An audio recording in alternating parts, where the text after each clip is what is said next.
একটা সময় বাংলা ছিল কৃষিনির্ভর সমাজ। ধান কাটার পর নতুন ফসল ঘরে উঠত, আর সেই আনন্দেই মানুষ প্রকৃতিকে ধন্যবাদ জানাত। নতুন চাল, নারকেল আর খেজুর গুড় দিয়ে তৈরি হতো নানা পিঠে। এখান থেকেই পিঠে পুলির শুরু। পৌষ সংক্রান্তির সময় সূর্য তার নতুন যাত্রা শুরু করে। এই দিনে সূর্যদেব ও প্রকৃতির শক্তিকে সম্মান জানাতে গ্রাম বাংলায় মিষ্টান্ন আর পিঠে নিবেদন করা হতো। পাল ও সেন যুগে গ্রামকেন্দ্রিক জীবন আরও শক্তিশালী হয়। মন্দির ও গ্রাম মেলায় পিঠে বিতরণ ছিল নিয়ম। পিঠে তখন শুধু খাবার নয়, সামাজিক উৎসবের অংশ। মধ্যযুগে শাসন বদলালেও বাংলার পিঠে পুলির ঐতিহ্য বদলায়নি।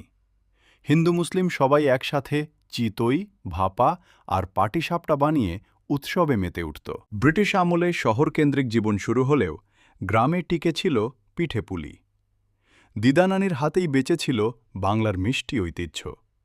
দেশ স্বাধীন হল, মানুষ শহরমুখী হল, কিন্তু শীত এলেই গ্রামের বাড়িতে ফিরে আসত পিঠে বানানোর সেই চেনা গন্ধ। আজ পিঠে পুলি উৎসব নতুন রূপে ফিরে এসেছে। পিঠে মেলা, পিঠে পল্লী উৎসব। শহরেও ফিরে এসেছে গ্রাম বাংলার স্বাদ। ভিডিওটি ভালো লাগলে লাইক, শেয়ার, সাবস্ক্রাইব করতে ভুলবেন না।